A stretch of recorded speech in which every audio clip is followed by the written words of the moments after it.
Antes de mais nada, eu vou avisar para quem não sabe, eu sou de Atibaia, mas eu não sabia do paradeiro do Fabrício Queiroz. Boa tarde, ele é mestre em Filosofia da Educação, doutor em Educação pela PUC São Paulo, livre docente, professor titular na Unicamp, pesquisador do Estande BR, de 1988 a 1996 foi diretor associado e diretor da Faculdade de Educação da Unicamp. Hoje eu tenho o prazer de conversar com o professor doutor José Luiz Sanfelice. Boa tarde, professor. Oi, Juliana, boa tarde. Quase Tudo noite. bem? Boa Tudo noite, bem? tudo bom? Tudo bem, e você? Tudo ótimo. Prazer enorme tê-lo aqui comigo. Igual. Te agradeço muito a oportunidade e o convite. Obrigada, professor. Professor, o senhor é autor de Movimento Estudantil, a UNE na Resistência ao Golpe de 1964.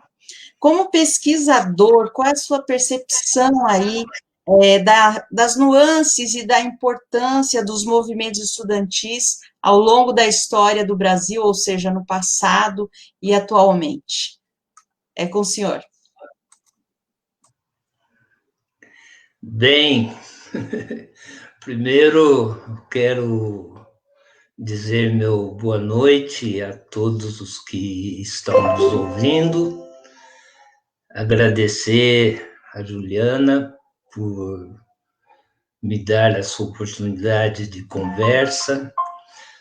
É uma forma também de conseguir driblar um pouco todo esse processo de isolamento, mas necessário, porque a pandemia está sendo algo bastante sério. Precisamos, inclusive, nos solidarizar com as famílias e as suas perdas e lamentar profundamente o descaso e mesmo a forma irresponsável com que vem sendo tratado esse problema. Mas, enfim, estamos aqui e, na medida do possível, Juliana, vou tentar abordar a questão que você me faz. Bom, primeiro, seria importante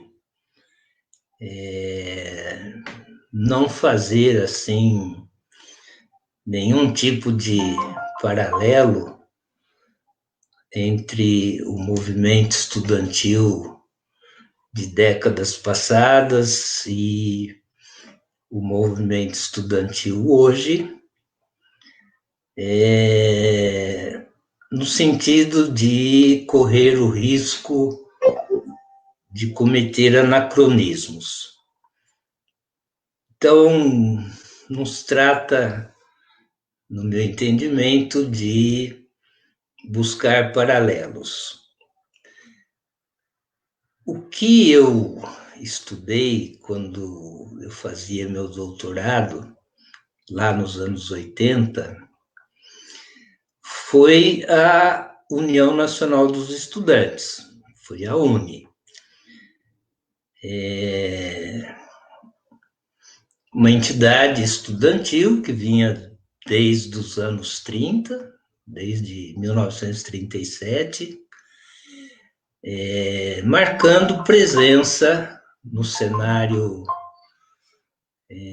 político, no cenário dos movimentos sociais, e passando por várias mudanças, né, no seu interior, na sua postura, na sua forma de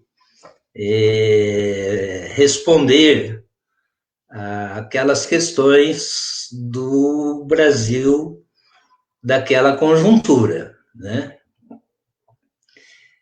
Então, eu tenho, assim, naquele trabalho que virou o livro ao qual você se referiu, do movimento estudantil, eu tenho uma abordagem mais ou menos rápida dos anos iniciais da União Nacional dos Estudantes, até por volta de 1950, 55, e depois eu me concentro de um modo mais aprofundado nos anos de 56, 1956 até 1970. Né?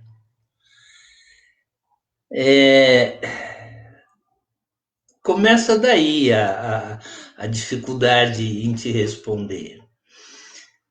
Aquele período é de uma história do Brasil, do ponto de vista socioeconômico, político, muito diferenciado do que o Brasil que virá a se constituir depois do golpe de 64, que deu início à ditadura civil-militar,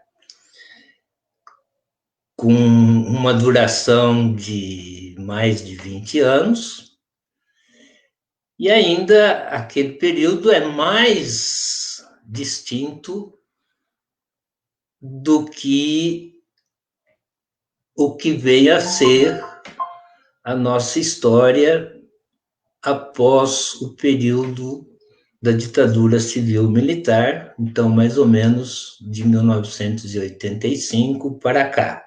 Né?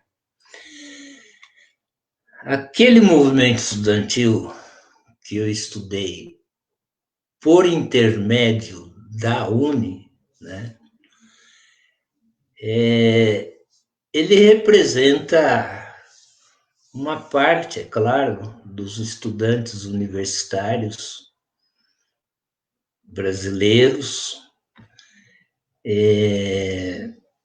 o que significa que é uma referência a uma população percentualmente muito pequena, né?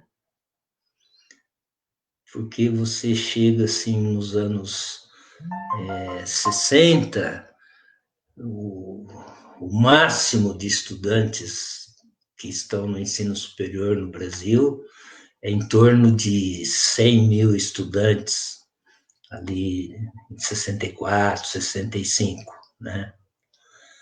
Então, isso não significava nem 2% em relação à população como um todo, né?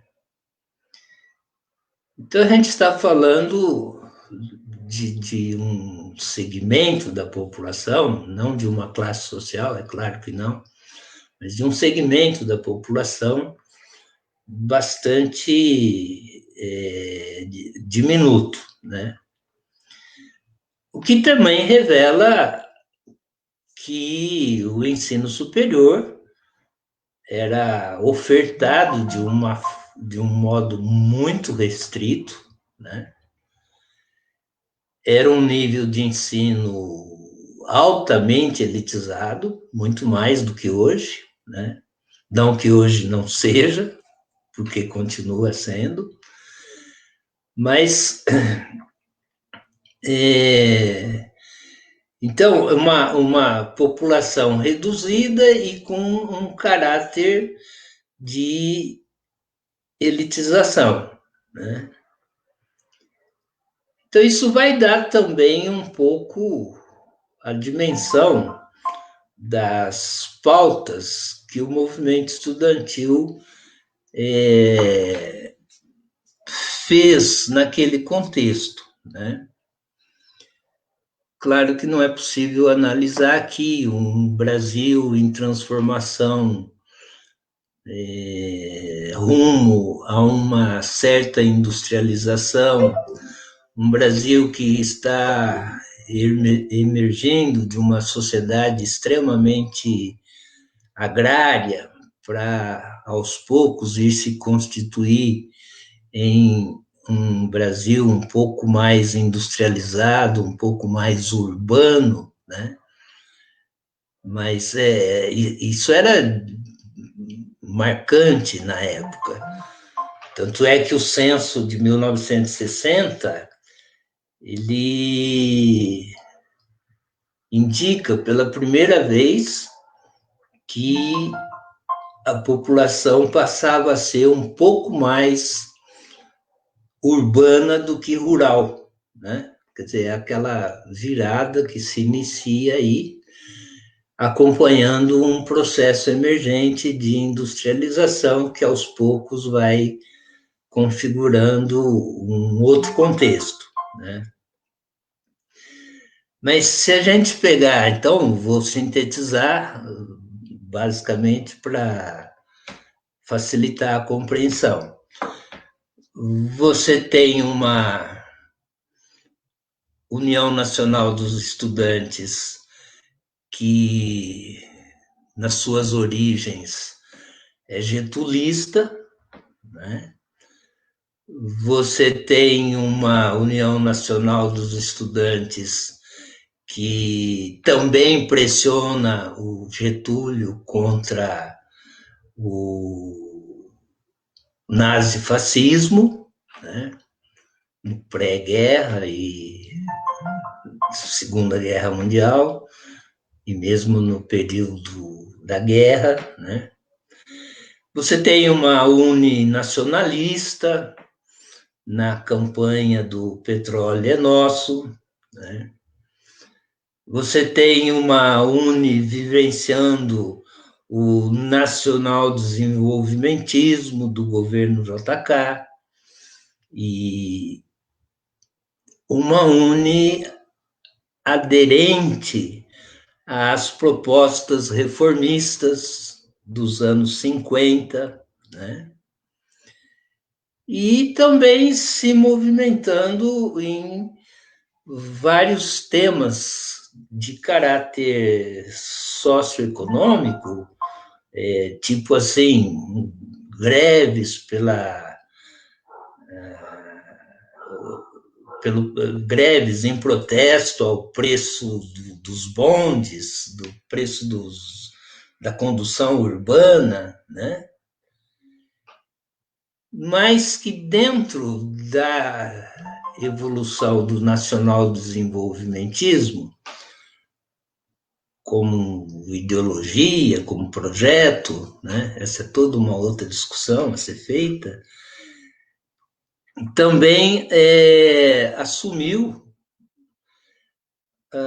bandeiras, né, genéricas dos referenciais socialistas, dos referenciais comunistas, e, em alguns momentos, muito dos referenciais decorrentes da Igreja Católica, né? E são grupos que se conflitaram, se aliaram, dependendo do caminhar da carruagem, né? Então, são militantes da UNE, pessoas do Partido Comunista, né? O chamado Partidão, né? Da JUC, da Juventude Universitária Católica. Depois da cisão do partido, já nos anos 60, né? Aí você tem o PCdoB, então você tem também gente do PCdoB. A cisão da JUC, né? Dando origem à ação popular, então você vai ter as tendências da ação popular, né? E quando você entra, e aí é um detalhe que é muito importante, né? Quando você entra na produção teórica da Uni, e foi isso que eu fiz, né? Eu fiz um estudo daquele material teórico que a Uni produziu de 56, mais ou menos, até os anos 70, né? Então, eu não estou generalizando, dizendo que todos os estudantes universitários viveram a, conscientemente aquilo que foi a produção teórica da Uni. Não.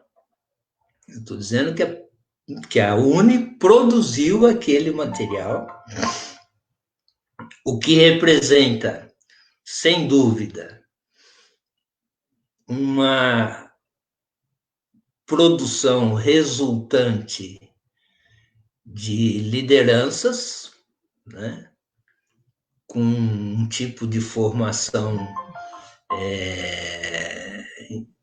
importante, né, e que acaba é, podendo ser visualizada nessa produção que eu estudei, né? Então, não fiz nenhum estudo empírico para saber o que os estudantes, individualmente ou em grupos, pensavam sobre isso ou de que forma eles assumiam e deglutiam isso, né? Mas o material está lá. Então, o material vai sendo revelador de algumas coisas, né? Por exemplo, o, o material revela que quem os produziu, a liderança, né, passou a ter consciência que era necessário estabelecer alianças explícitas com a classe trabalhadora, né? Isso vai sendo construído, isso vai sendo forjado ao longo dos anos. E a inserção real, né, em manifestações, em passeatas que acabaram se sucedendo, ou em iniciativas como do CPC, né, do Centro Popular de Cultura, dão margem a que a gente entenda que, para além da teoria, havia, de fato, práticas condizentes à teoria, né? Um exemplo é a postura que a Uni teve bastante forte na campanha em defesa da escola pública, ali no final dos anos 50, né? E com mobilização, com explicitação do porquê que era relevante a defesa da escola pública, né? Outro exemplo é o quanto que a Uni se mobilizou, realizou eventos, seminários, encontros nacionais para fazer a crítica do tipo de universidade então existente e elaborar concretamente propostas para a reforma do ensino universitário, né? E quando já em momentos mais agudos da mudança da política nacional, nos anos 60, com o governo do Jânio Quadros, né, que renuncia, todas as questões que decorrem daí para que o Jango pudesse assumir a presidência de forma a manter a legalidade, Depois, no governo do Jango, né, o João Goulart, de forma a dar-lhe apoio para as reformas de base, e no momento do golpe, quer dizer, em todos aqueles eventos, em todos aqueles fatos, né, o movimento estudantil, via UNE, estava presente. Né?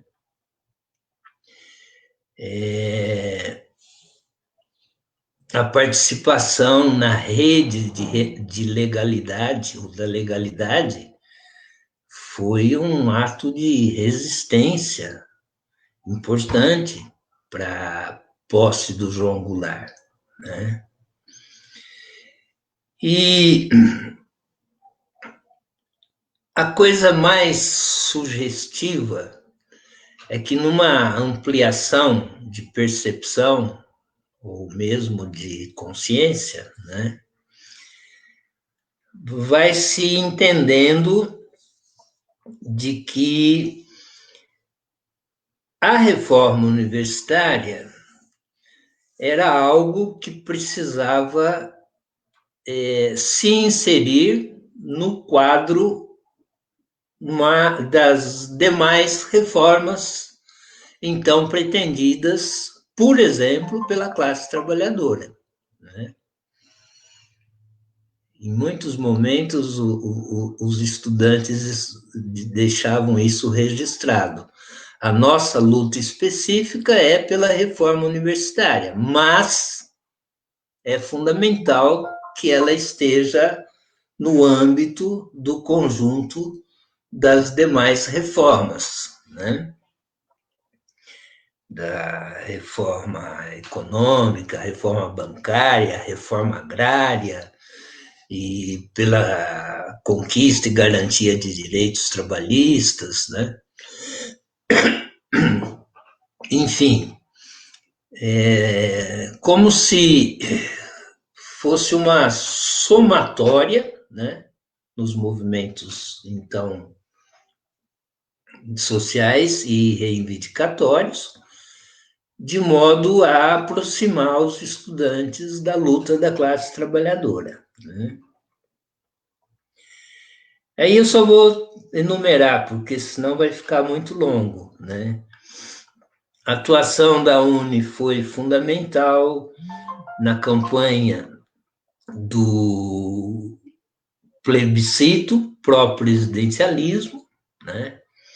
Foi uma correção do golpe que deram no João Goulart para que ele assumisse sem ser interditado, né? Então se criou o presidencialismo, o parlamentarismo, e no decorrer desse parlamentarismo se fez o plebiscito que ganhou por maioria de que o presidencialismo devia ser mantido, quer dizer, uma correção daquilo que foi uma tentativa já de golpe, né? O tempo todo aparece na documentação desse período aí, né? Eu diria duas coisas. A primeira é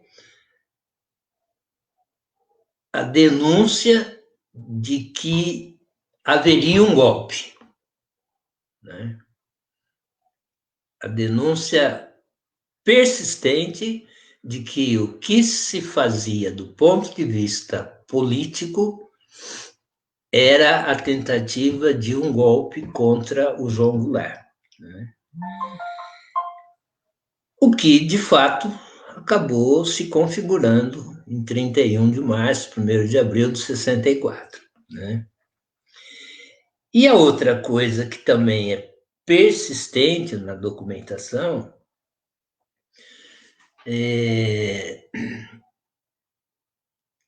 são as análises cada vez mais macro, né, de como que as condições do Brasil estavam atreladas ao imperialismo norte-americano. E isso acabou se convertendo numa bandeira do anti-imperialismo, né, que alimentou muitas das ações do movimento estudantil. Né? Na verdade, quando o golpe ocorre, e já logo no seu início, o prédio da Uni é incendiado, muito do acervo do Centro Popular de Cultura perde-se aí, queima-se aí, né? A questão não era um golpe contra os estudantes, né? Nós sabemos muito bem que o golpe era resultante das pretensões, né, da burguesia local, ou parte dessa burguesia local, atrelada aos interesses internacionais, em conter e dizimar qualquer tipo de avanço das classes trabalhadoras. Né? Na verdade, os estudantes entram aí muito mais assim como uma forma de efeito demonstração, né, de que aquilo não era aceitável, né, aquele tipo de pensamento, aquele tipo de crítica, aquele tipo de análise, do que encarar o estudante como um inimigo de fato, né, a não ser por conta dessa questão mais ideológica e porque circunstancialmente os estudantes conseguiram se constituir em um grupo que atraía a mobilização popular. Né? Então, para uma universidade que era extremamente elitista historicamente, deparar-se com a ideia de que a universidade deveria ser do povo e para o povo, isso afrontava demais as tradições conservadoras e os privilégios dominantes. Né? E é interessante porque como os estudantes são, sem dúvida nenhuma, elitizados, esses estudantes universitários são elitizados, então parece um grande contrassenso, né, em que eles assumissem essas bandeiras que os seus pais não aceitavam, né? Que os seus pais não aceitavam e não podiam aceitar, né?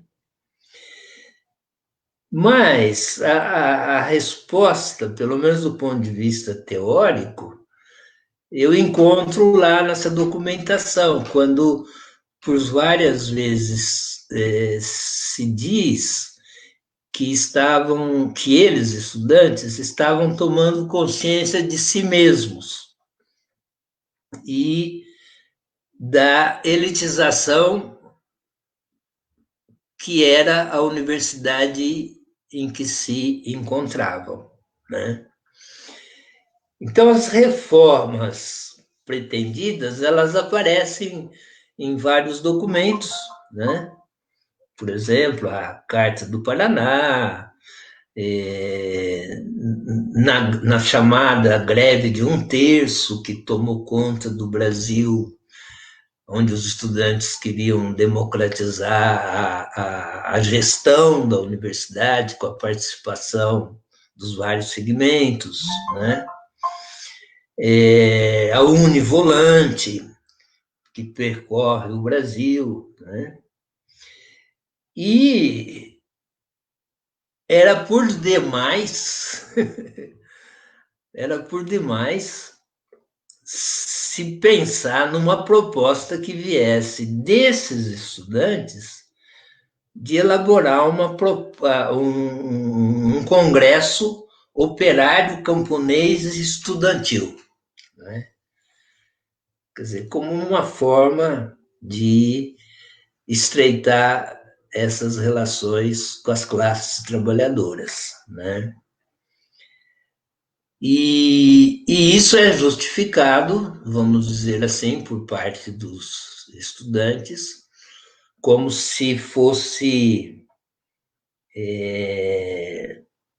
a reivindicação específica escolar da parte deles, mais a luta política geral das classes trabalhadoras, né? Então, com o golpe de 64, vai se demonstrar, assim, de uma forma muito rápida e muito didática, né, que esses estudantes precisavam ser disciplinados, né? Então, quando você pega de 64 a 70, o período em que a UNE ainda está atuante efetivamente, você vai assistir um crescimento de embates, um aguçamento desses embates, e a repressão que se abatia sobre a sociedade brasileira como um todo também reservava tratamentos específicos através de legislação específica para os estudantes, para os professores, no âmbito das universidades, né? Então, os atos adicionais, em sequência, né? Eles vão criar a máquina de fazer prisões, de decretar, né, a ilegalidade das manifestações, das entidades, vão forçar a clandestinidade, né? E aí você tinha leis específicas para esse tratamento, né? Então, mesmo a censura, a repressão política, elas não acabaram com a UNE, que clandestinamente acaba realizando novos congressos e produz material analítico, interpretativo, até que acontece o Dia Nacional de Luta contra a Ditadura, né? Povo organizado derruba a ditadura, o lema, né, de embate, a denúncia dos acordos McUsaid e da reforma universitária que vinha agora de cima para baixo, estimulada pelos acordos e, portanto, pelo imperialismo, né?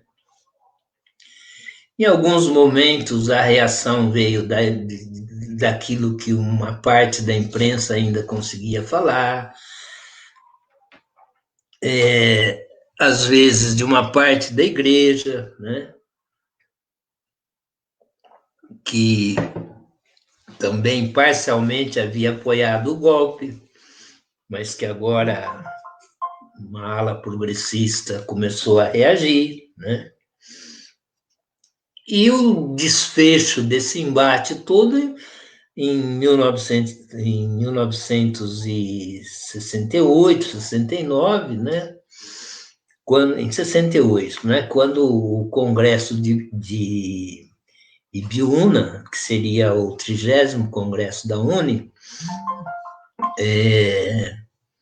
caiu, né, perante a repressão, com quase 1.000 estudantes presos, né, e já com muita gente morta, desaparecida, né, você provoca a desarticulação dessa entidade, né? A repressão vai se acelerando e oficialmente o 31º Congresso da UNE só vai acontecer 10 anos depois, em 1979, né? Então, do ponto de vista da pesquisa, eu faço todo esse percurso aí, claro que em detalhes, né, o máximo que eu pude, e após meu doutoramento, após o livro, né, eu tive contato com muitos estudos que começaram a ser feitos sobre o período posterior a 79, né? Então, entrando de 79 até os dias de hoje, né? E são estudos que mostram aspectos do movimento estudantil em regiões do Brasil, né? Porque o meu ficou centrado lá naquela produção teórica da entidade.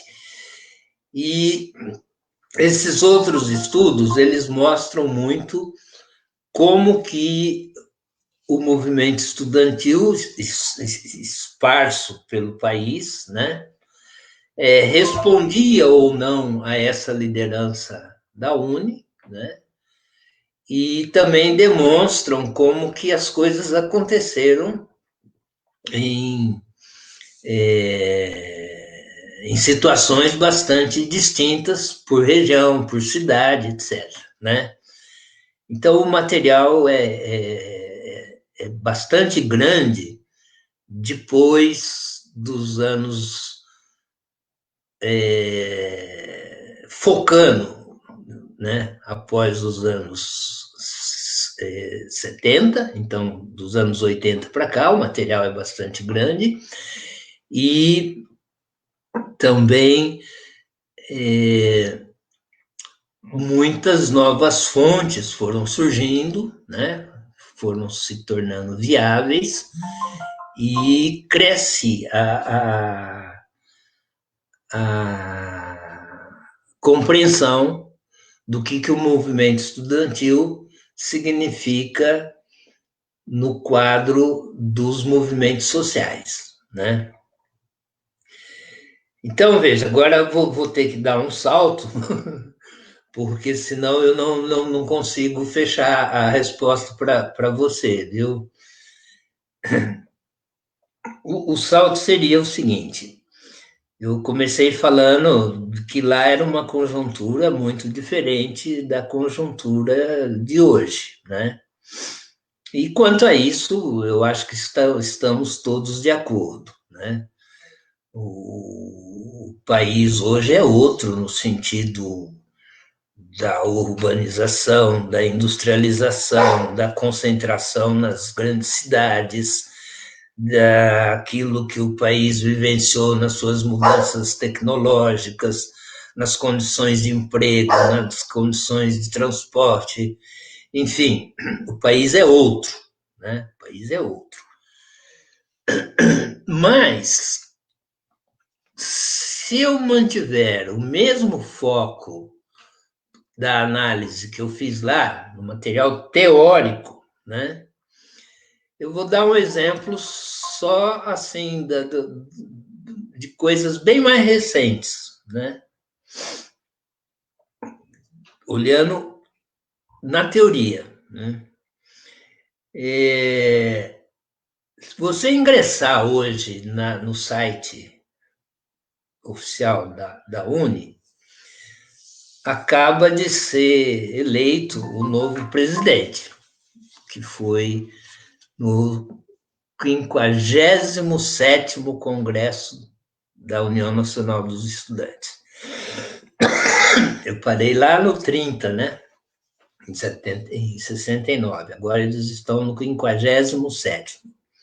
Quer dizer, a entidade se refez, permanece, está aí. E esse rapaz, que é um estudante da USP, né? Iago Montalvão, que está assumindo a presidência da Uni, me surpreendeu ao dizer que a sua inspiração é Onestino Guimarães e Aldo Arantes, que são militantes daquele período lá de trás, né? Inclusive o Onestino até hoje está lá, consta na lista dos desaparecidos políticos, né? Então, primeiro me chamou a atenção porque eu disse, bom, a inspiração nesses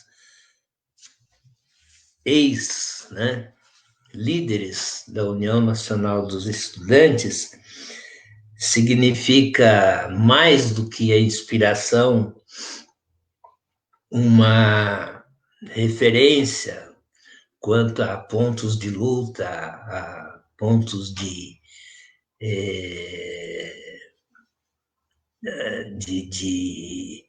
adesão, né? Semelhantes ou não. E ao buscar um pouco isso, dá para perceber o seguinte, né? Bom, hoje, o ensino superior, claro, tem dimensões muito maiores do que tinha nos anos 60. Lá era 100 mil universitários ou estudantes do ensino superior. Hoje, você tem pouco mais de 8 milhões, talvez 9 milhões de estudantes no ensino superior. Lá era mais ou menos 2% da população, né? Hoje cresceu tanto, mas hoje não passa de 4% da população, né? Então, continua sendo extremamente elitizado, né?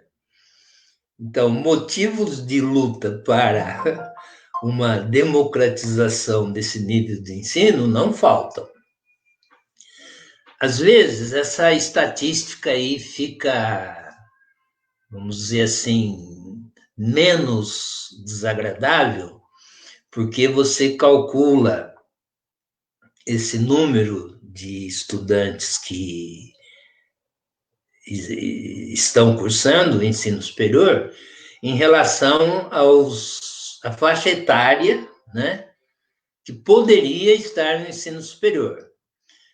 Então, aí, claro, se você pega só a faixa etária de 18 a 24 anos ou de 18 a 26 anos, é claro que o número de universitários em relação a essa faixa etária, isso aumenta a porcentagem, né? Mas em número absoluto, o crescimento é de 2% para 4%, né? E eu acho que isso é bastante expressivo. De qualquer maneira, veja, essa mudança e as mudanças sociais efetivas, né, que o país vivenciou, eles trazem para a universidade e para o movimento estudantil muitas outras bandeiras, que não estavam lá naquele histórico, né? Em comum, claro, não se abriu mão, e isso é bem evidente, né? De que a bandeira histórica por uma educação gratuita e de qualidade para todos permanece. E não seria viável pensar diferente, né? Então, isso permanece. Mas, por exemplo, a UNE considera democratizante e demonstra um pouco como que ela se inseriu nessas pautas, o Enem, o SISU, né, que teriam alterado as formas de acesso e numa visão aqui positiva, né, de que isso traz uma outra qualidade para o acesso. Também são considerados avanços o ProUni, né, o FIES, a lei de cotas, né, por conta do quê? Pela abertura de portas para segmentos, eventualmente, vamos pensar assim, não elitizados, né? Então, às vezes há até algum reparo na forma com que esses programas são aplicados, mas eles sugerem essas aberturas, né? Inconteste o avanço que se vê no PNE, né? E que, considerado conquista, precisa ser mantido e cumprido, né? E que é um dos pontos que desde 2016 para cá, desde o novo golpe, né, de 2016 para cá, é um dos pontos que mais vem sendo combatido, né? Que mais vem sendo combatido por parte dos golpistas, é claro, né? E abandonado, né? Então, você tem nesse rol das novas pautas, né? A questão da assistência estudantil, a questão da redução do reajuste das mensalidades das universidades particulares, né? De forma a acompanhar só o índice da inflação. E uma pauta que vai crescendo, né? A desnacionalização do ensino superior, né? Na medida em que hoje nós temos aí grandes conglomerados financeiros e empresariais adquirindo as instituições brasileiras, né? O histórico mais recente vai levar a observar a presença da UNE na campanha do Fora Collor, né? Manifestações importantes com relação à reforma política, o combate à corrupção, e a ampliação de participação dos jovens, mulheres, negros e índios e outras minorias no campo da política é uma bandeira que está sendo pensada, construída, trabalhada, né? É interessante ver a questão da luta pela implementação das políticas de juventude, né? Porque tem uma proposta de que se faça a aprovação do Plano Nacional de Juventude com a implementação efetiva do Estatuto da Juventude, que é uma lei que já vem desde 2013 e que estaria voltada para essa população de 15 a 29 anos, né? Que não é o Estatuto da Criança e do Adolescente. E pautas muito fortes, né? Que são mais atuais, questões de preconceito, de violência, de exclusão, de diversidade, o apoio a grupo de mulheres, de gays, de lésbicas, de negros, de índios, né? Inclusive tendo fóruns internos da União Nacional do Estudante para elaborar essas pautas e os eventos relacionados a eles, e sempre em aproximação com movimentos sociais, né?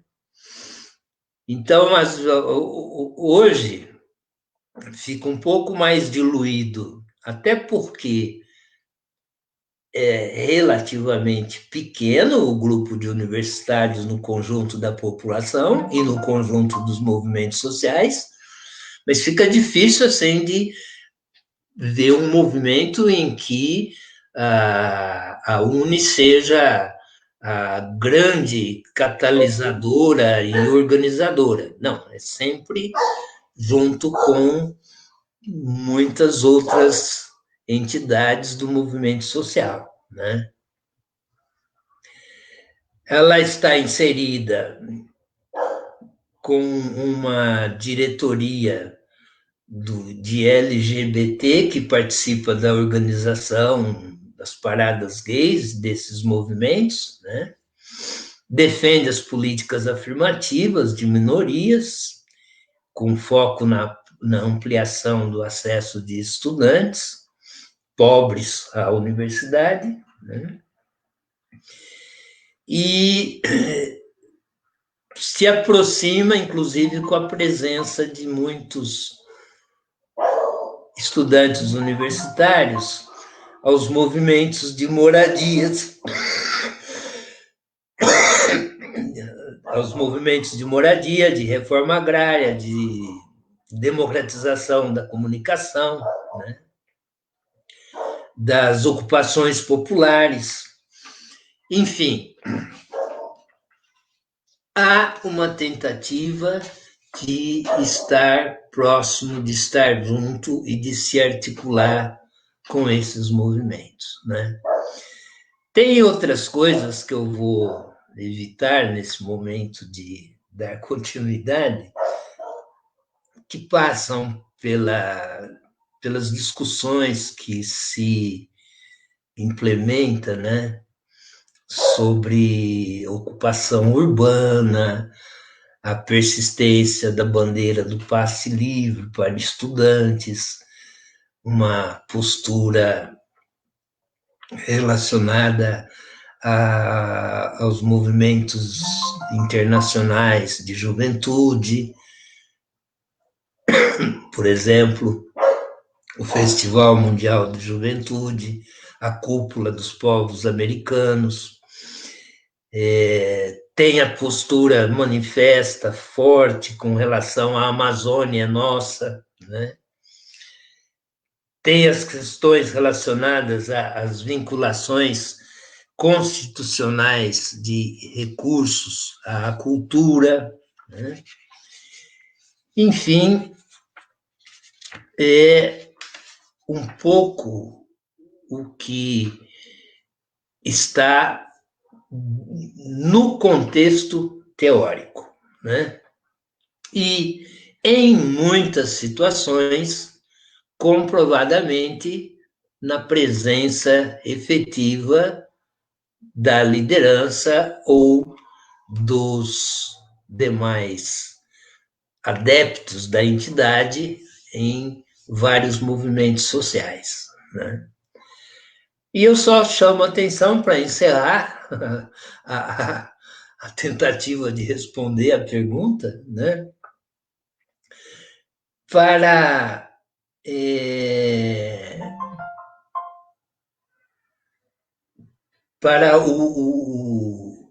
o documento Plano Emergencial para a Educação, que está como autoria da UNE, da UBES e da Associação Nacional de Pós-Graduação, da ANPG, né? As três entidades fizeram o Plano Emergencial para a Educação. Divulgaram, aliás, recentemente agora, né? E é muito importante a leitura desse plano, porque é a visão que essas três entidades trazem para esse contexto de como está a educação e a perspectiva do ensino e da universidade com a pandemia, né? A perspectiva dos estudantes, quer dizer, como que eles estão vendo isso e o que os preocupa, o que os incomoda, o que eles acham que tem que ser feito, né? Então, é um documento interessante, está divulgado lá no site da Uni, e com a presença dessas três instituições, né? Bom, Juliana, acho que mais ou menos isso. Poderia avançar outras coisas, mas vou aguardar você agora. Obrigada, professor, pela resposta. O nosso abraço aí aos pesquisadores e pesquisadoras do Brasil que estão marcando a presença virtualmente hoje, pessoal do Amazonas, de Rondônia, de Minas, do Paraná, muita gente aqui mandando um abraço para o senhor, muitos elogios, alguns orientandos, desorientandos, colegas de trabalho. Professor, o Brasil hoje amanheceu com a notícia da prisão do ex-assessor do clã Bolsonaro, o Fabrício Queiroz. Parece-me que o bolsonarismo se equilibra com dificuldade. Uma notícia recente abordou a questão dos militares no Ministério da Saúde, intimidando os servidores em relação às suas redes sociais.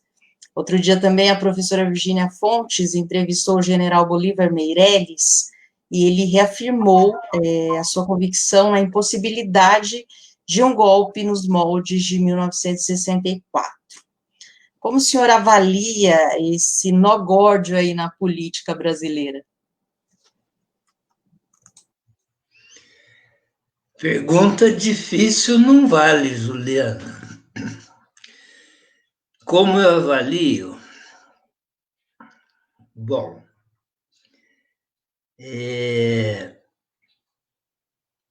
eu acho que o golpe foi em 2016, né? Ali você fez a ruptura de uma forma até legal, né? Mas absolutamente imoral, né? E ilegítima, né? Em que sentido? No sentido de que se rompeu com uma presidente eleita, né, de forma democrática e a qual se imputou uma ação indevida que ficou conhecida pelas pedaladas fiscais para tirá-la do poder. E no dia seguinte, a alteração da legislação tornou as pedaladas fiscais, ou a ação que a isso corresponde, como plausível, né? Então, só foi utilizado para tirá-la do governo. E todos nós vimos de que maneira se deu a votação, né, em pleno Congresso Nacional para que isso ocorresse, né? Então, aqui não é nem questão da pessoa em si, nem questão do partido que se coloca, né? É questão do exercício da democracia violado, né? E não faz uma semana que houve manifestações dizendo que o Tribunal de Contas da União deveria se desculpar perante a Dilma, né, pelos pareceres emitidos que alimentaram o processo. Então, o golpe de fato começa lá, porque nos 2 anos do governo Temer, o retrocesso democrático já é imenso, seja com a reforma trabalhista, com a reforma da Previdência iniciada ou em curso, e principalmente com aquela PEC que virou emenda constitucional da restrição de gastos, né? E que assaltou os recursos a serem destinados principalmente à educação e à saúde. E os resultados já se manifestam de forma bem evidente. Enfim, eu acho que o golpe principal foi dado lá, né? Com a eleição do atual presidente, nós tivemos todo esse esquema que está sendo analisado, denunciado e talvez venha a ser julgado ou não, mas que, no mínimo, coloca em suspeita o resultado eleitoral, não pelos números, mas pelos procedimentos para obtê-los, né? E considerando que houve um fortíssimo desvio de percurso ao se prender, né, um candidato que despontava com possibilidades, inclusive, de ser eleito, através de um processo que ainda vai ser julgado, se não agora, pela história, né? E também aqui não é questão nem da pessoa, nem do partido, né? É das práticas, é isso que está em questão. Agora, Juliana, eu gostaria de dizer para você assim, de forma forte, e também para os nossos amigos, né? De forma forte e feliz. Olha, eu tenho certeza que não vai ter golpe, né? Bom, eu não tenho essa certeza, né? E uma pergunta muito frequente e que tem servido assim para inúmeros debates é: caso haja o golpe, é o golpe com Bolsonaro ou sem Bolsonaro, né? do meu ponto de vista, eu não quero o golpe. E, portanto, tanto faz para mim com ou sem Bolsonaro, né? E eu não quero o golpe que aprofunde ainda mais o que começou em 2016. Se você me dissesse, olha, mas o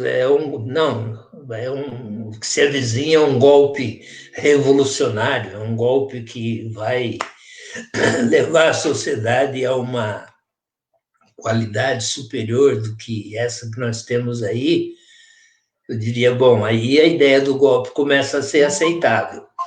Mas a ideia do golpe dentro do golpe, para aprofundar na mesma direção que está ocorrendo hoje, aí não. Então, há variáveis, porque o que se tem dito muito?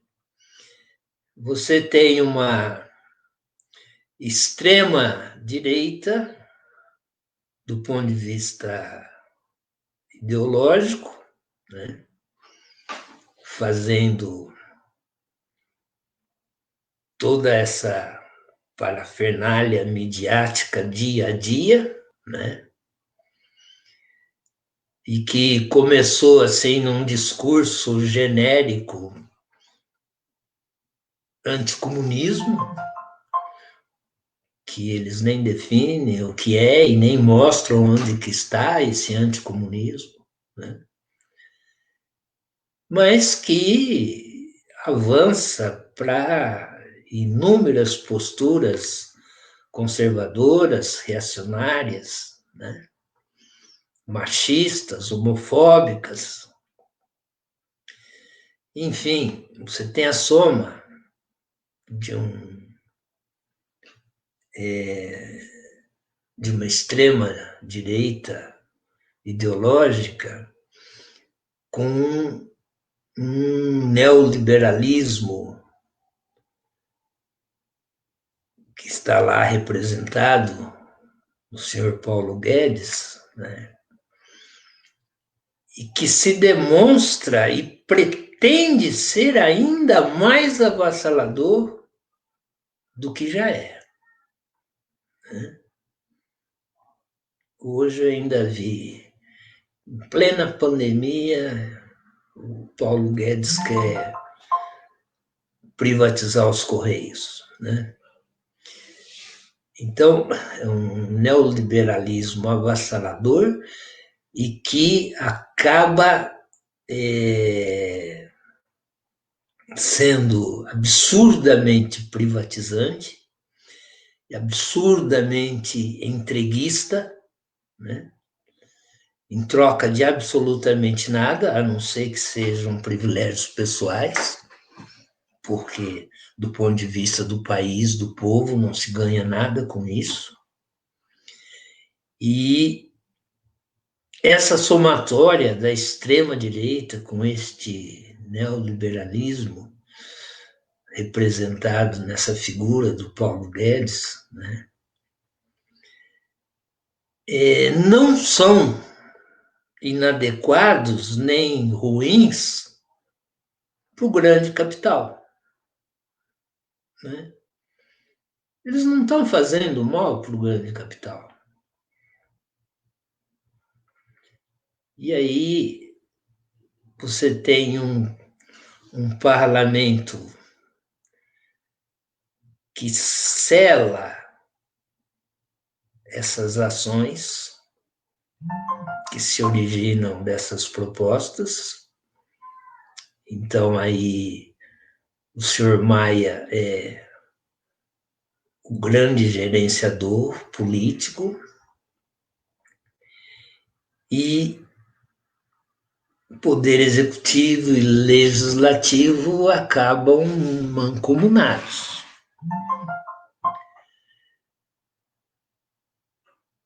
como diz o Maia, não é hora de impeachment. Ele tem quase 30 pedidos lá. Ele está sentado em cima, né? Mas o outro ministro diz que é hora de passar a boiada. E está passando. E está passando. Né? Aí fica, e os militares? Estatística de hoje. Tem quase 3 mil militares ocupando postos no governo federal. Os militares estão no governo. Eles precisam dar o golpe? Eles estão no governo. Não é necessário dar o golpe. Né? Bom, só se o Bolsonaro ficar insuportável para eles. Porque para a maioria de nós eu acho que ele já é. Né? Então, só se ele ficar insuportável para eles. Então, é bastante complexo te responder, Juliana, mas eu tenho a impressão de que há a possibilidade de uma manifestação que venha do povo. Né? Nós nunca podemos cortar essa possibilidade. Agora, nós sabemos das dificuldades atuais de se mobilizar, de se manifestar, e que isso também não é fácil. Né? E aí, eu teria que, mais ou menos, dizer o seguinte: os militares, eles têm a função específica constitucionalmente determinada.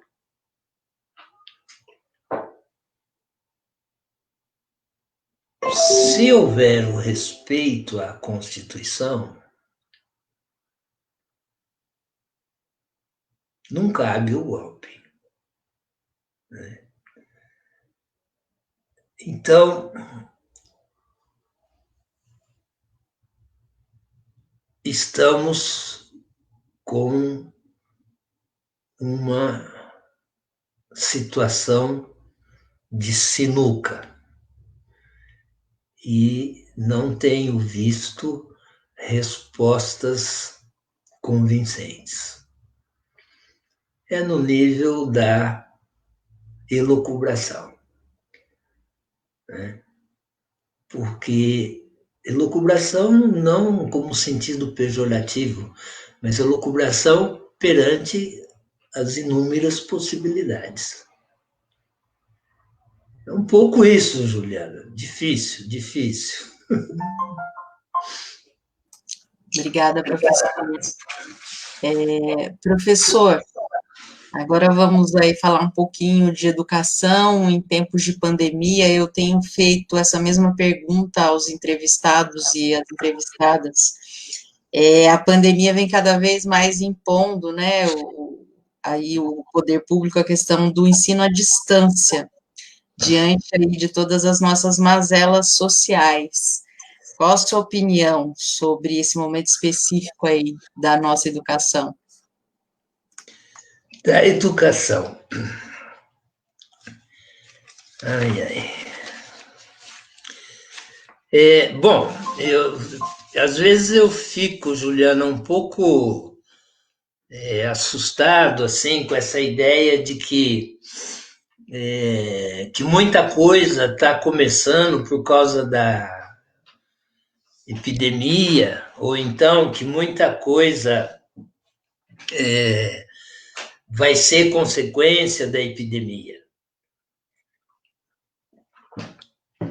Eu fico um pouco assustado com isso, né? Inclusive com a quantidade de lives que está acontecendo, né? Fico um pouco assustado porque eu penso, olha,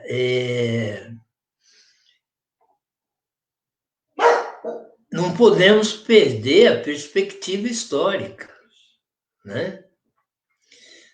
Se você pegar do ponto de vista econômico, antes da epidemia, o Brasil já estava extremamente comprometido, no sentido negativo do desenvolvimento econômico, né?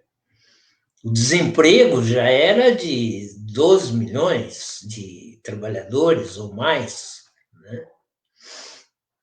Isso sim para fazer uma coisa genérica. Então, mas vai agravar essa situação.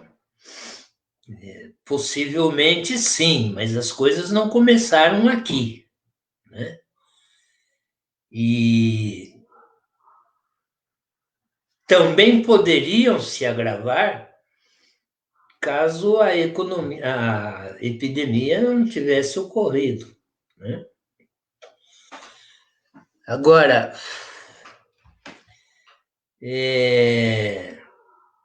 do ponto de vista educacional, eu acho que é a mesma coisa. As nossas questões educacionais não começaram com a epidemia, né? Elas estão agora indicando algumas coisas assim, como em tudo, que se tornam mais evidentes por conta dessa situação conjuntural. Mas elas se tornam só mais evidentes. Elas já estavam pré-colocadas, né? E vou te dar um exemplo.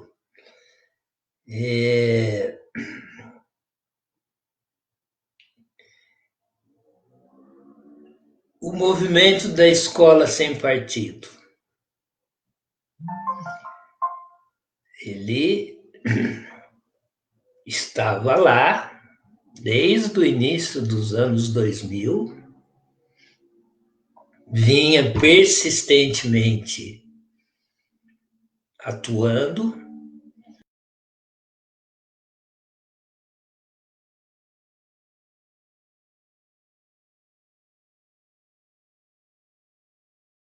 criou entidades, tentou fazer a legislação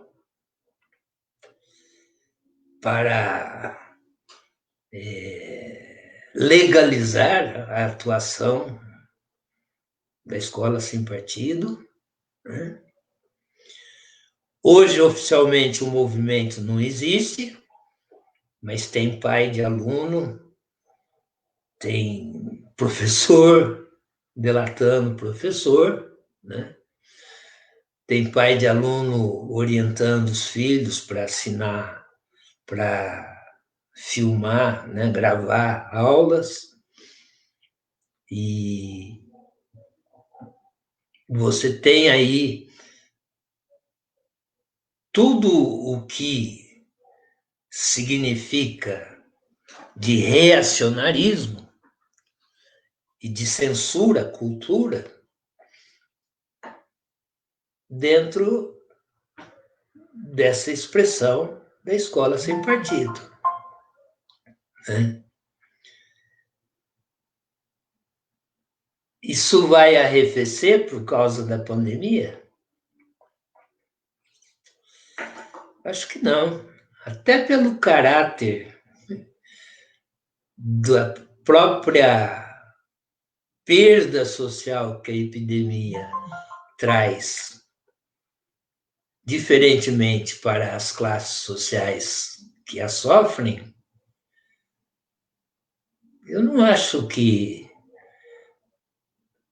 as elites, as classes dirigentes ou os detentores do capital vão mudar de ideia depois da epidemia. Eu acho que eles vão continuar reforçando o seu projeto. Quer outro exemplo? A militarização das escolas. É um processo gradativamente em ampliação. É um projeto do Ministério da Educação e Cultura.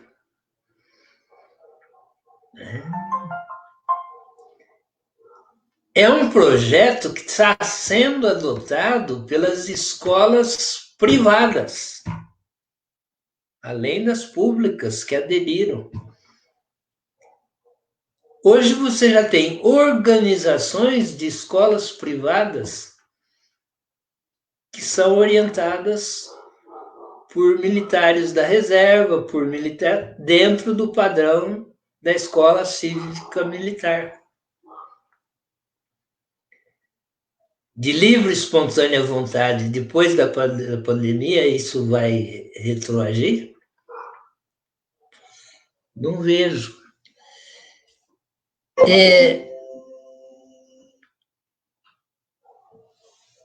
O que é mais interessante, embora trágico, né, é a questão da educação doméstica.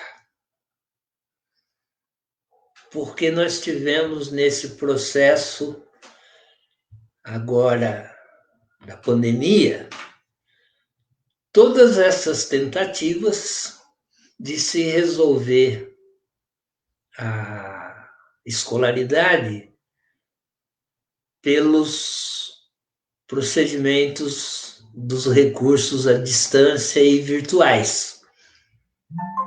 Todo mundo mergulhado nisso, todo mundo sabe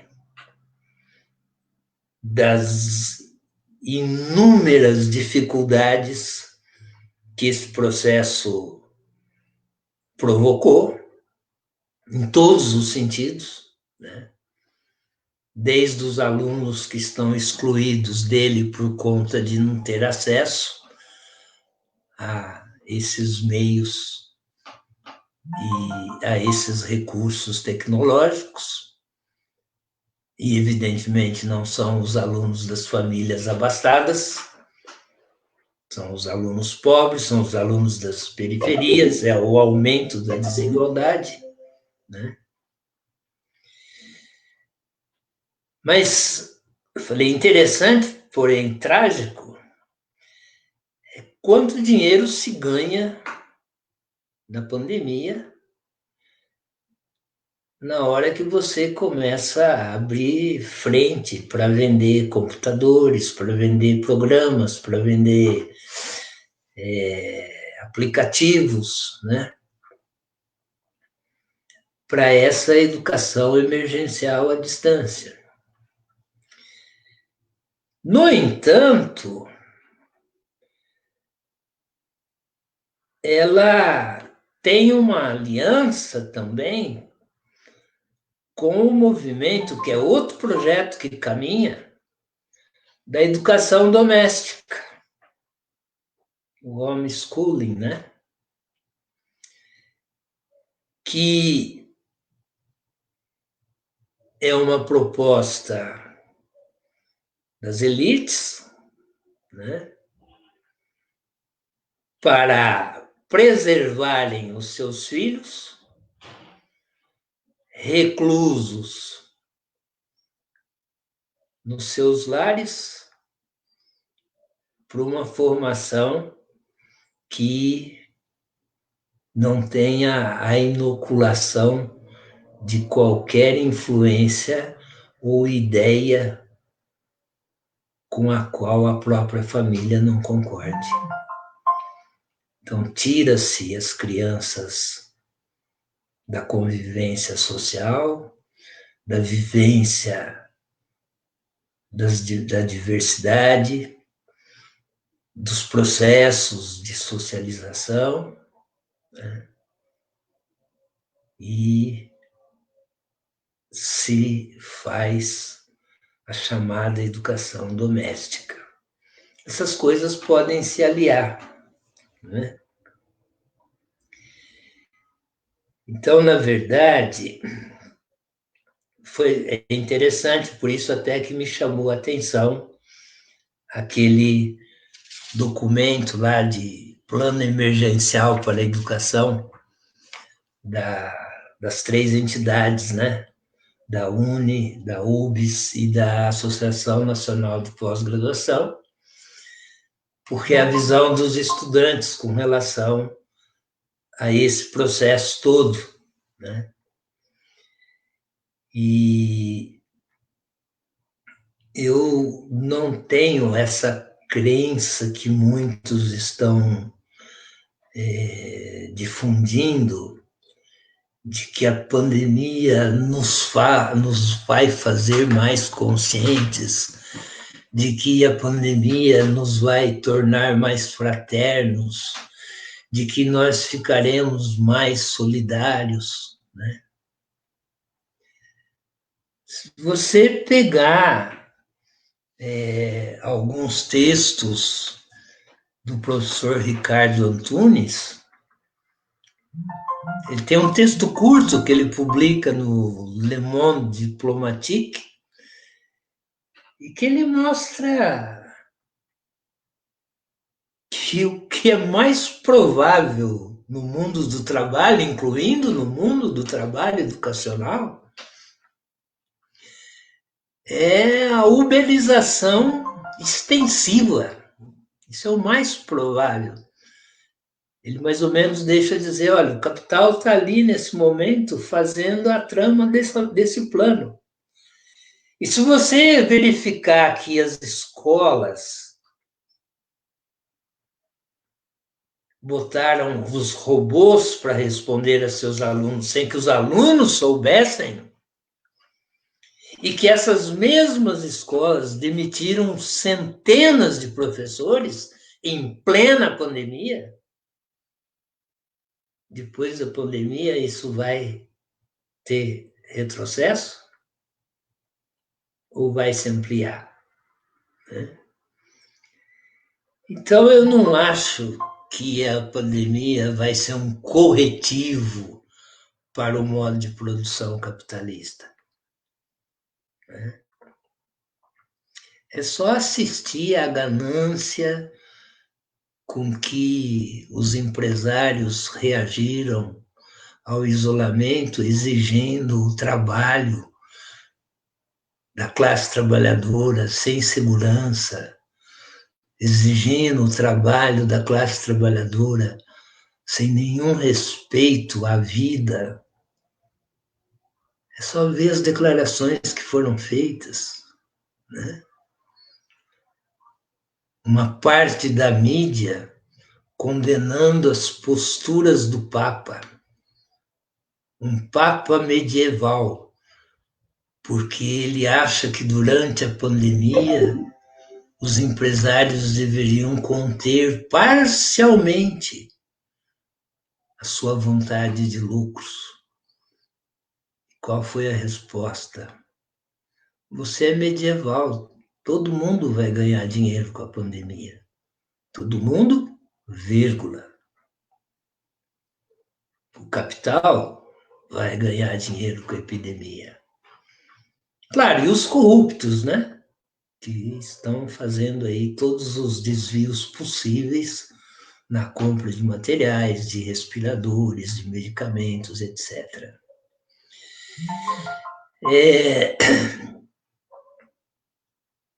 Pós-pandemia, a luta continua. A luta de enfrentamento, né? Você vai dizer, bom, para nós que sobrevivermos, né? Sim, para nós que sobrevivermos, claro, né? mas não vejo possibilidade de uma melhora qualitativa das relações de classe, das relações sociais, por conta de um resultado da epidemia. Não sei, Juliana, é mais ou menos isso que eu consigo falar aqui nesse momento. Ótimo, professor. Maravilha. Professor, a gente gostaria de saber um pouquinho sobre as suas leituras de quarentena, se o senhor tem algumas dicas aí para nos dar. Bom, olha que coisa, hein? Apesar da quarentena, eu estou lendo várias teses.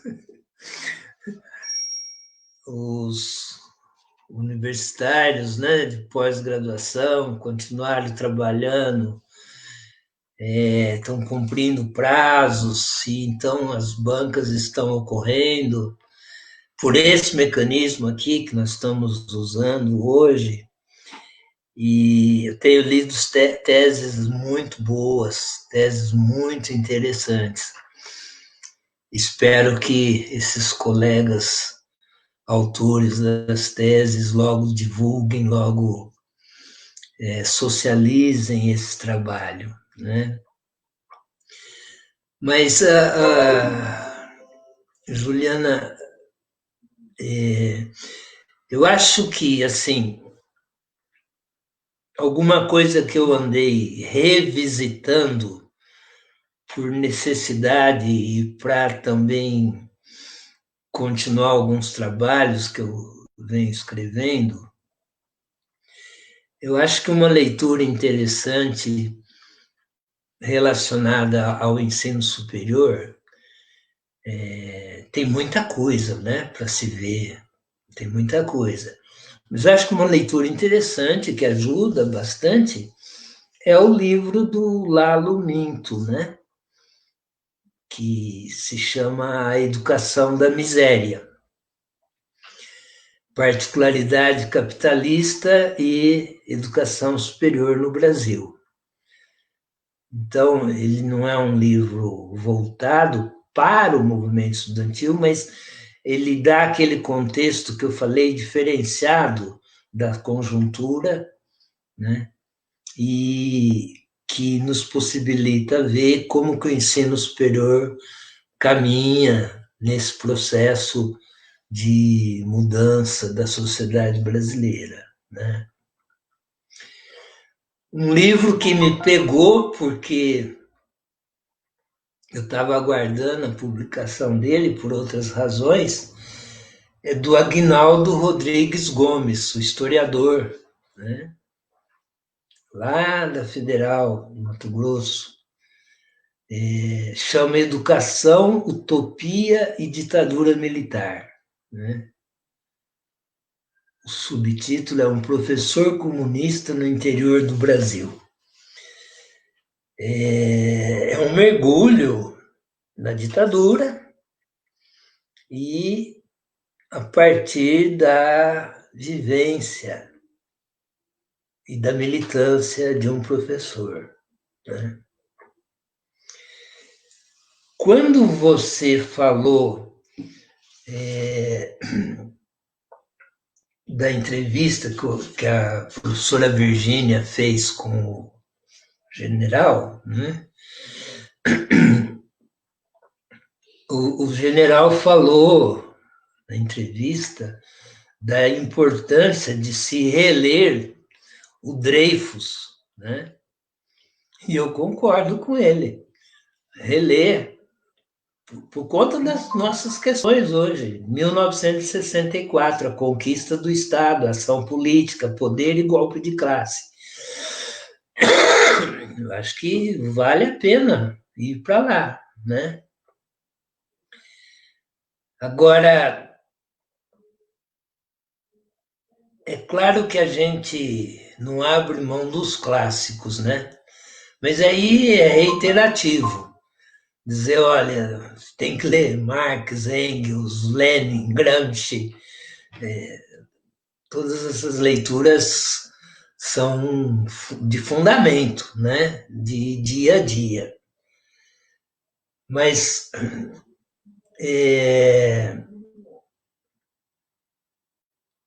eu acho que vale a pena reler, quem não leu, o Pulantzas, né? Poder Político e Classes Sociais. Uma leitura que ajuda muito, né? Com toda a questão das classes sociais que se coloca hoje, eu acho que o Pulanças, eu até vi em algum lugar aí, não sei aonde, de que ele está sendo bastante revisitado, né? E eu não acho que seja por acaso. E um autor que sempre me recorreu em algumas andanças, o Miliband, né? O Estado na sociedade capitalista. Quer dizer, inclusive com os capítulos lá que ele dedica à presença do militar, né? Do estamento militar, ou do grupo militar dentro do poder, né? E por último, uma leitura assim interessante, no sentido informativo, do Marcos Napolitano, História do Regime Militar Brasileiro. Né? Eu acho que é uma documentação boa, bastante ilustrativa para os momentos que nós estamos vivendo. Acho que é mais ou menos isso, mas a gente não pode abrir mão do clássico, né? Um pouco isso. Com certeza. Professor, muito obrigada por essa entrevista, pela sua generosidade, pela sua sabedoria sempre. Muito obrigado mesmo. Tá bom, Juliana, eu te agradeço. Desculpa, às vezes, ter me alongado e espero, de alguma forma, contribuir com alguma coisa para as pessoas que nos acompanharam. Te agradeço muito, viu? E um abraço para todos. Obrigada. Professor, pelo adiantado da hora, eu vou colocar nas suas mãos aqui. Tem algumas perguntas. O senhor gostaria de responder? Não, eu posso responder se for viável. Sim. Primeiro, se eu souber, né, responder. Vamos fazer então algumas. O Rodrigo Molina, nosso amigo Rodrigo Molina, pergunta: existia algo parecido com escolas sem partido na ditadura? Já respondo? Pode responder. Ô, Rodrigo, guardado as proporções, o Escola Sem Partido ele era de um enfrentamento físico direto, né? Se você pegar o Comando de Caça aos Comunistas, o CCC, era basicamente a Escola Sem Partido, né? Era o movimento da direita, repressor, invasor de escola, invasor de locais de cultura, de teatro, de cinema, né? Era direto, na força, né?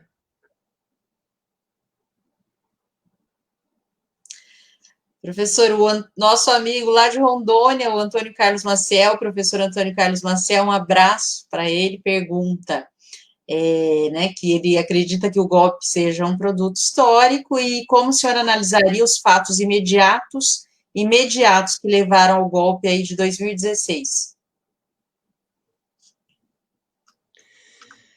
Maciel, isso é uma resposta que precisa, assim, de um acompanhamento degustativo, né? Mas, de uma certa forma, eu acredito que se nós pegarmos as manifestações de 2013, a gente tem ali indicadores, não mais do que isso, do que poderia vir pela frente, né? Então, vou te dar um exemplo assim. Caso você analise aquelas fotos dos movimentos, né? Aquelas multidões pelas ruas, se você analisar com atenção, focando, né? Tem um quadro de reivindicações naquelas faixas, naqueles slogans, de 0 a 1000. Tem todo tipo de reivindicação que você puder imaginar, né? É um negócio impressionante. Começou tudo com o Passe Livre, que é um movimento que tem organização nacional, não é esporádico, né?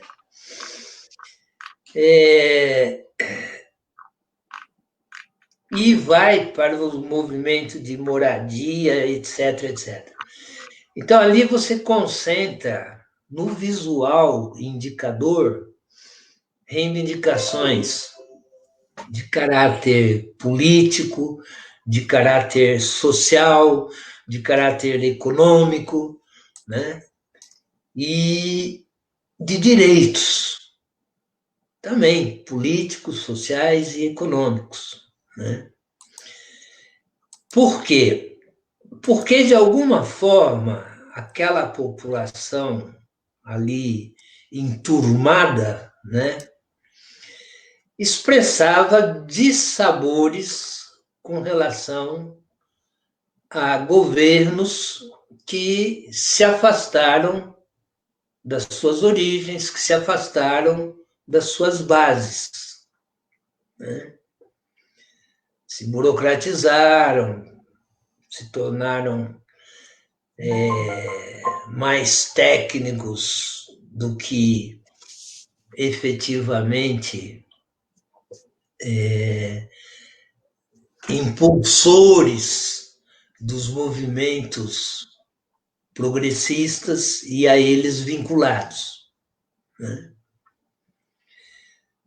Como nível internacional e local, você já tinha todo um processo de reacionarismo reascendente e também do ponto de vista ideológico,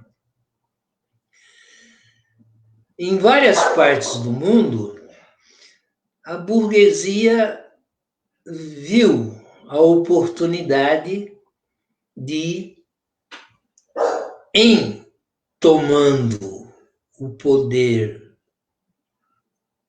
político de eventuais poderes de resistência ao projeto burguês,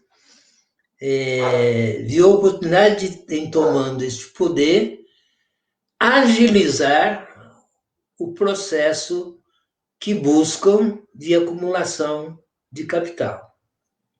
Claro, aumentando a exploração da mais-valia, né? Claro, aumentando a expoliação do cotidiano, do trabalho, do trabalhador, né? E, para isso, são dados sucessivos golpes ou outras maneiras de acesso ao poder desses grupos que representam não só a enorme volúpia do poder do capital, mas também a profunda má vontade com qualquer coisa que signifique povo ou direito de povo, né? Embora saiba que precisa desse povo como mão de obra. Mas também sobra povo, né? Tem povo excedente para a necessidade da mão de obra, né? Então, a epidemia pode até descartar algumas centenas de milhares aí, que não vai mudar a ideia do consumismo, né? E se esse povo está vivo e está desempregado, também não vai ter como consumir, né? Não vai ter como consumir. Então, aquele quadro que antecipa o golpe de 2016, ele é nacional, mas ele tem um reflexo mundial e ele está dentro daquilo que é o Brasil nesse contexto, né? E aí vamos voltar na história, né? Que tipo de elite nós tivemos? Sempre, sempre. Que tipo de elite nós tivemos? Né? Aristocrática, reacionária, na maioria das vezes não é nacionalista, né? Porque o nacionalismo não é a salvação, mas o nacionalismo é um anteparo, né? Para algumas coisas, bem diferente da postura integrista, né? Então, você tem uma história também nas nossas elites que que demonstra que ela sabe muito bem o que quer para si, né? O que ela quer para si. E esses dias nós temos visto expresso na fala, ou vimos desde o golpe de 2016 para cá, nas manifestações orais, né, ou escritas, o quanto se tem de escárnio pelo que é popular, pelo que é negro, pelo que é pobre, pelo que é mulher, nós estamos vendo isso, né? Tem também uma crise de valores, né? Tem também uma crise de valores, tem questões éticas aí profundas. E, enfim, a gente poderia, como eu te falei, né, Marcial, fazer uma conversa dessa em torno de uma outra mesa, né? Tá bom? Bem, vamos encerrando então por aqui. Obrigada, professor, muito obrigada. Uma boa noite. Obrigado para você, para todos que nos acompanharam e um abração no coração. Obrigada, até mais. Tchau. A gente vai encerrando por aqui, mas antes eu não vou dar dica de leitura para ninguém, mas eu gostaria muito de ler a cada semana uma poesia para vocês, e eu escolhi, por que será, não, o Bertolt Brecht, e eu tenho aqui em mãos esse livro, que foi lançado no finalzinho de 2019, Bertolt Brecht, Poesia, Introdução e Tradução, do André Valias, pela editora Perspectiva, é uma edição primorosa, com os escritos do Brecht em alemão, numa página, e em português em outra. E esses tempos difíceis, pedem Brecht. Vamos lá. Os deslembrados. Eles vivem e morrem por aí, numa estrangeira viela. A vida com violência os atropela e se põe a fugir. Viveram e morreram e lutaram duro, e criaram suas crianças. E aí, nas mais distantes deslembranças, terminam seu percurso. Uma boa noite para vocês, muito obrigada pela presença virtual de cada um aqui nessa live, e até semana que vem. Tchau!